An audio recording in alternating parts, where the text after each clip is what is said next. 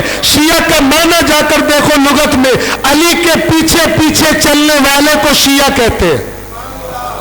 تو جس کو پتا ہو کہ علی کے پیچھے چلنے والا شیعہ ہے, وہ جب تک پیچھے چلے گا نہیں پھر جنت کے خواب بھی رات کو بیٹھ کر نہیں دیکھے گا. یا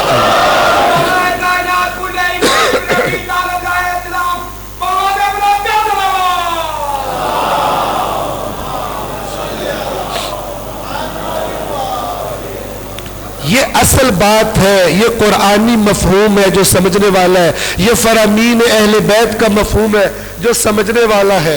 ہم لوگوں نے کیا کیا ہے, مسلم کے اندر سے مغز تو نکال دیا, چھلکے پہ خوش ہو رہے ہیں. ہم مسلم ہیں, الحمدللہ ہم مسلم ہیں, ہم جنتی ہیں. قرآن پڑھو, قرآن کے مسلم اور ہے, شاہی کا جہاں اور ہے, کرگس کا جہاں اور. قرآن کا مسلم بھی اور ہے, مومن اور ہے. ہمارا بنایا ہوا مسلم اور مومن وہی ہے. اوپر سے ٹھپا لگا ہوا میڈ ان جاپان, اندر سے مال کھولو تو وہ والا مال نہیں ہے. کون سا مال نہیں ہے؟ من اسلم وجہہ للہ وہو محسن, یہ والا مال نہیں ہے. اگر ہوتا تو پاکستان کرپشن میں دنیا کے ٹاپ کے ممالک میں شمار نہ ہو رہا ہوتا. توجہ فرما رہے ہیں, فرشتے تو آ کے نہیں یہاں پر کرپشن کرتے محکموں میں, قومی خزانوں کو لوٹنے. امریکہ تو بندے نہیں بھیجتا کہ تم جا کے لوٹو, امریکن آتے ہو, یہی لوٹتے. اگر پوچھو گے تو کہیں گے الحمدللہ ہم مسلمان ہیں. ٹھیک ہے نا. اور اپنی اپنی جنت کے لیے کوئی نہ کوئی کہیں تھوڑا سا چندہ دے کر, کوئی 2 دیگے پکوا کر, کوئی 4 جھڑیاں لگا کر, کوئی کیک کاٹ کر, اس کا بڑا شوق ہے. اللہ رسول اہل بیت کی اطاعت کا شوق کم ہے. بعد میں بنائی ہوئی چیزوں کا بڑا شور مچا دیا, پورا ایسے لگتا ہے ہی سارا کچھ یہ, اور اصل دین, روح دین کو غائب کر دیا. جب بھی کوئی قوم ایسا کرتی ہے تو پھر ان کی شباہت انہی کے ساتھ ہو جاتی ہے جن قوموں کی گمراہی قرآن میں بار بار بیان فرمائی ہے. نام وہ بھی موسیٰ کا لیتے تھے, نام وہ بھی عیسیٰ کا لیتے تھے, اور اسی طرح لیتے تھے کہ ہم تو جنت میں جا رہے ہیں. اللہ نے فرمایا نہیں, ان کو فالو کرو گے. یہ کہتے ہیں یہودی بن جاؤ, نصرانی بن جاؤ تو تم ہدایت یافتہ ہو جاؤ گے. قل بل ملت ابراہیم حنیفا, ابراہیم کا آئین تمہارے اندر دکھائی دے, باطل سے, نافرمانیوں سے بیزاری اور حق کی طرف رغبت تمہاری شخصیت میں دکھائی دے, تب تم ہدایت یافتہ ہو. نام رکھنے کا کوئی فائدہ, ہاں نام جو رکھا ہے اس میں حقیقت بھی ہو. توجہ فرمائیں, بالکل فرض کرے بندہ ہو بالکل گنجا, اس کا نام کوئی رکھ دے زلفوں والا, تو تنزن تو ہو سکتا ہے, چھیڑنے کے لیے تو ہو سکتا ہے. حقیقت میں جو بھی دیکھے گا کہے گا کہاں ہے وہ زلفیں جو تم نسبت دے رہے ہو اس کے ساتھ. اسی طرح مسلم ہے, اسی طرح شیعہ ہے, اسی طرح مومن ہے. ان لفظوں کا پہلے معنی جان لیجئے, پھر دیکھیے میں ہوں یا میں نہیں ہوں. نہ یہ کہ میں اس گھر میں پیدا ہوا ہوں تو بس اب میں کچھ بھی کرتا رہوں. وہ تو شیعہ نا, ہم جیسے بھی ہیں. یہاں پہ بات کو میں آج تمام کر رہا ہوں. کچھ لوگ کہتے ہیں قیامت کے دن کہیں گے کہ یا رسول اللہ اہل بیت اطہار ہم جتنے بھی تھے, جیسے بھی تھے, برے تھے تو آپ کے نا. تو میں کہتا ہوں آگے سے جواب آئے گی, جب تم ہمارے تھے تو پہلے یہ بتاؤ پھر اتنے برے تھے کیوں؟ ہم سے تو اللہ نے برائی دور کی ہوئی تھی, ہم سے تو اللہ نے مثلاً رجس دور کیا ہوا تھا. اگر تم ہمارے تھے تو پھر اس اچھائی کی نورانیت تمہارے اندر دکھائی دینی چاہیے. چلو تھوڑی کم صحیح, اور کم صحیح, لیکن ہوتی تو وہ. یہ کون سی نسبت ہے؟ اس طرح کی نسبتیں اپنی قائم کرنا, اسی کو ایڈریس کیا ہے قرآن مجید نے. زمانے کے امام سے اگر نسبت قائم کرنی ہے اور وہ نسبت، یہ ایک شخصیت کا میں نام لے رہا ہوں زمانے کے امام کا، لیکن یہ ایک شخصیت نہیں ہے. ایک شخصیت سے نسبت اگر صحیح ہے تو پورے سسٹم کے ساتھ آپ کا کنیکشن اور نسبت صحیح ہے، اور اگر صحیح نہیں ہے تو پورے سسٹم سے ڈسکنیکٹڈ ہے، پورے سسٹم سے ڈسکنیکٹڈ ہے. اللہ تبارک و تعالی ہمیں اپنی زندگیوں کو قرآن کریم اور محمد و آل محمد کے حقیقی فرامین سے کو پہلے سمجھ کر پھر اس کے مطابق گزارنے کی، اور اگر کمی نظر آئے خود میں تو اس طرح خود کو ڈھالنے کی پروردگار عالم ہم سب کو توفیق عطا فرمائے. تب ہم قیامت کے دن بات ماننے والوں میں اور نبی و اہل بیت سے وفا کرنے والوں میں شمار ہوں گے.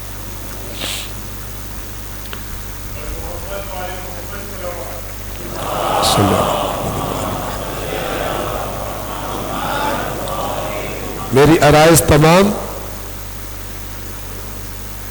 عرض کیا کہ بڑا رتبہ ہے اگر قیامت کے دن کسی کو کہا جائے کہ تم محمد و آل محمد کے وفادار تھے، آگے آ جاؤ.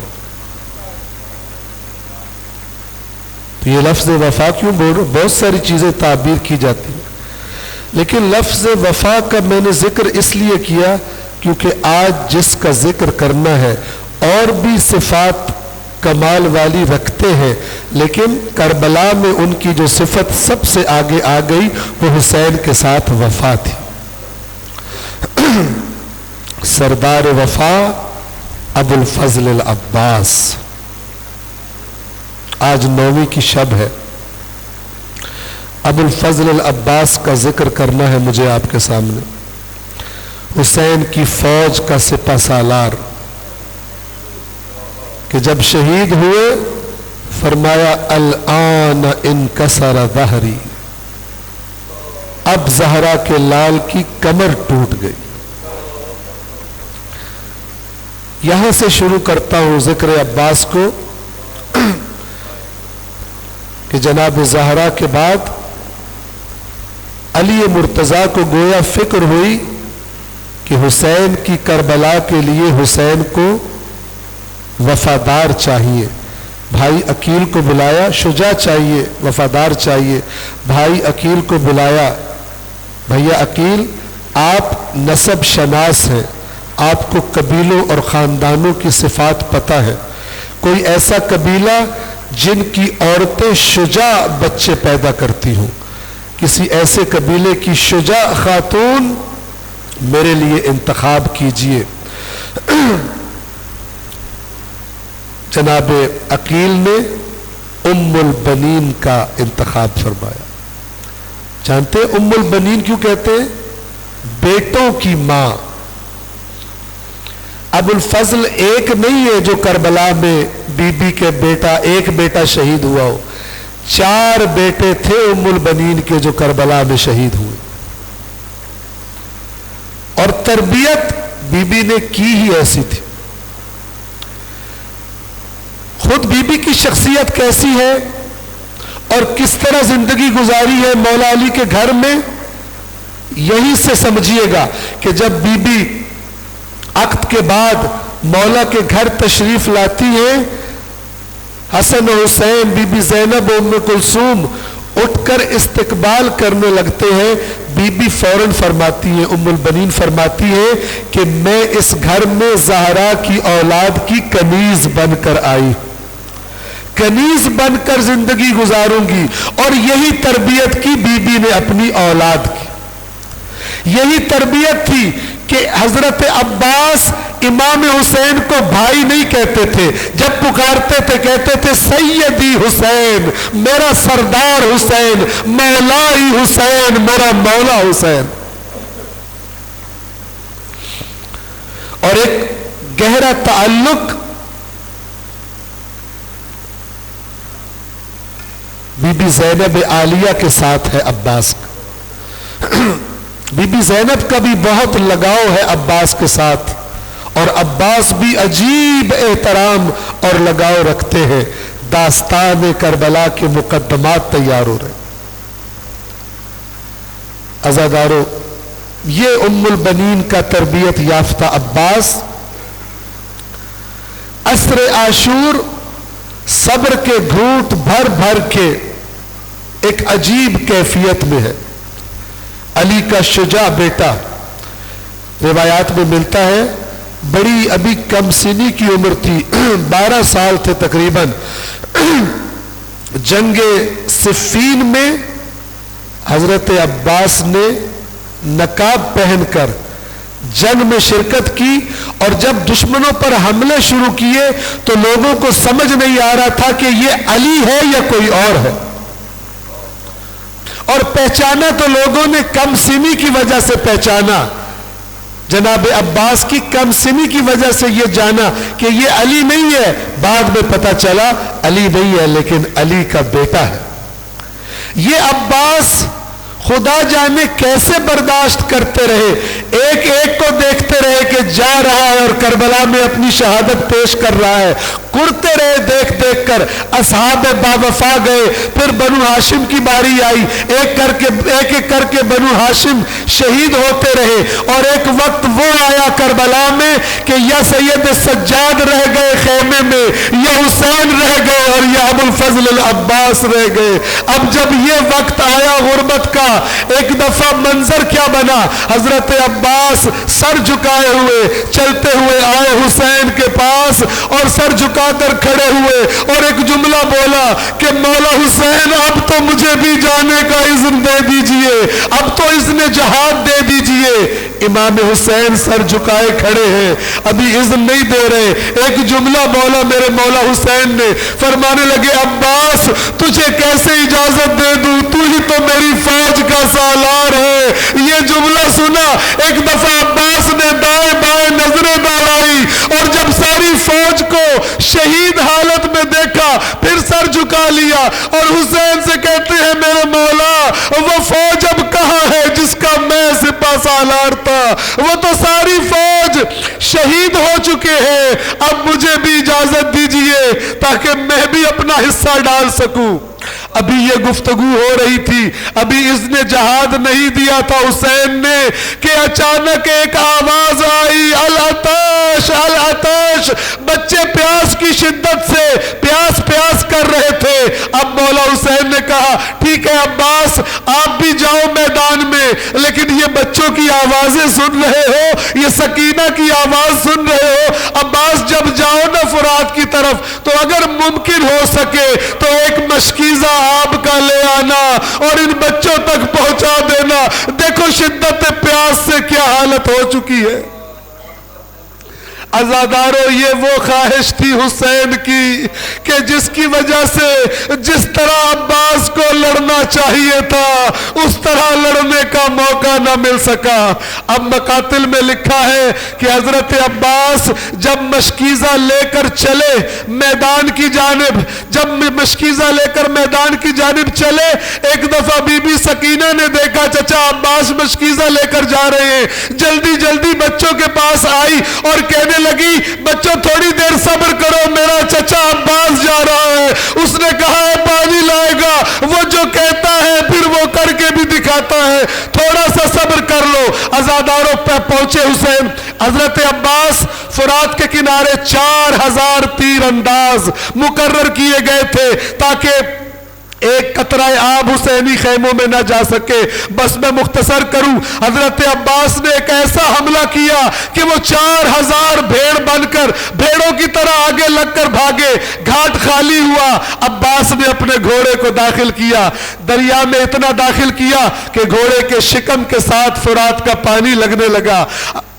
دشمن لشکر اشکیا کا ایک راوی بیان کرتا ہے ہم دیکھ رہے تھے عباس پانی میں اترے، پہلے بڑی احتیاط کے ساتھ مشکیزے کو بھرا، پھر ایک کام کیا، اپنے دونوں ہاتھوں سے چلو بنایا، فرات کے پانی کو بھرا، غور سے دیکھا، ہم سمجھے عباس پانی پینے لگے ہیں، لیکن عباس نے پانی واپس دریا میں پھینک دیا۔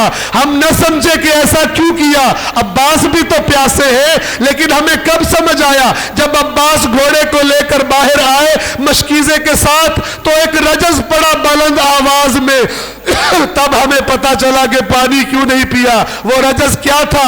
بلند آواز میں فرمایا کہ عباس حسین کے بعد جی کر کیا کرے گا، یہ کیسے ہو سکتا ہے، اسے کون وفا کہے گا کہ حسین تو خشک ہونٹوں کے ساتھ اپنی شہادت کا انتظار کر رہا ہو اور عباس میٹھا پانی پی کر پیاس بجھا لے۔ نہیں نہیں، ایسا نہیں ہو سکتا، یہ وفا کا تقاضا نہیں ہے۔ اب عزادارو حضرت عباس نے ایک اور راستے کو چنا، جس طرف لوگ نہیں تھے، فوج نہیں تھی، کہ میں ذرا دور سے چلا جاؤں اور کسی طرح مشکیزہ خیموں تک پہنچا دوں۔ عباس نے گھوڑا دوڑانا شروع کیا، ان لہینوں نے پیچھا کرنا شروع کیا۔ تھوڑی دیر نہ گزری تھی کہ آواز سنی گئی حضرت عباس کی، اے لہینوں، اگر تم نے میرا دایاں ہاتھ قلم کر دیا ہے، میں تو بھی اپنے دین کا دفاع نہیں چھوڑوں گا، میں اپنے مولا حسین کا دفاع نہیں چھوڑوں گا۔ کچھ دیر اور گزری، بایاں بازو بھی قلم کر دیا گیا، دونوں بازو قلم ہیں۔ اب مشکیزے کے تسمے سے، دانتوں سے مشکیزے کو سنبھالا ہے، اپنے گھٹنے کے اندر علم کو دبایا ہوا ہے۔ خدا جانے کربلا کا منظر کیسا ہوگا۔ بس ایک آرزو رہ گئی ہے عباس کی، کسی طرح مشکیزہ خیموں تک پہنچ جائے۔ اب ایک لعین نے تیر چلایا، تیر مشکیزے میں لگا، عباس کی آخری حسرت بھی ٹوٹ گئی۔ اب عباس سر میں گرز لگا ہے، دونوں بازو کٹ چکے ہیں، گھوڑے سے زمین کی طرف روانہ ہوئے۔ عزاداروں بس ذرا تصور کر لینا، پرسا ہو جائے گا جب کوئی شخص گرنے لگتا ہے ٹھوکر کھا کر تو خود بخود دونوں ہاتھ آگے کر لیتا ہے تاکہ چہرہ بچا لیا جائے، لیکن ام البنین کا بیٹا جب گھوڑے سے زمین پر گر رہا تھا، ہاتھ بدن کے ساتھ نہیں تھے، خدا جانے زمین پر کیسے گرا ہوگا۔ اب وہ جملہ بولا جو زندگی میں پہلے نہیں بولا تھا، پہلی دفعہ آواز دی، بھیا حسین، اپنے بھائی کی خبر لیجئے۔ حسین جلدی سے آئے، عباس کے پاس سر کو آغوش میں لیا۔ ایک دفعہ عباس نے محسوس کیا کہ حسین نے کمر میں ہاتھ ڈالا ہے، سمجھ گئے کہ مجھے لے کر خیموں میں جانا چاہتے ہیں۔ فرمانے لگے، مولا حسین، مجھے خیموں میں لے کر نہ جائیے، میرے بدن کو یہی چھوڑ کر چلے جائیے۔ حسین نے پوچھا کیوں عباس؟ کہنے لگے، عباس مولا حسین نے کہا، میں سب شہیدوں کی لاشیں لے کر خیموں میں جاتا ہوں، عباس تیری لاش کیسے یہاں پر چھوڑ دوں؟ عزادارو عباس نے کیا جواب دیا؟ کہنے لگے، میری لاش کو بھی لے جاتے لیکن سکینہ سے نظریں ملانے کی طاقت نہیں رکھتا، یہ خالی مشکیزہ لے کر جاؤں گا تو آپ کی پیاسی بچی کو کیا منہ دکھاؤں گا؟ وہ تو بچوں کو کہہ رہی ہوگی کہ میرا چچا پانی لے کر آتا ہی ہوگا۔ عزادارو عباس کی خواہش تھی، مولا حسین نے بدن عباس وہی چھوڑا، علم کو ہاتھ میں لیا اور خیموں کی جانب چلے۔ بیویوں نے دیکھا، بچوں نے دیکھا، علم عباس آ رہا ہے۔ بی بی سکینہ خوش ہو کر بچوں سے کہتی ہے، بس پانی لے کر آ رہا ہے میرا چچا۔ لیکن جب علم قریب آیا تو کیا دیکھا؟ علم تو آیا ہے لیکن علمدار نہ آیا۔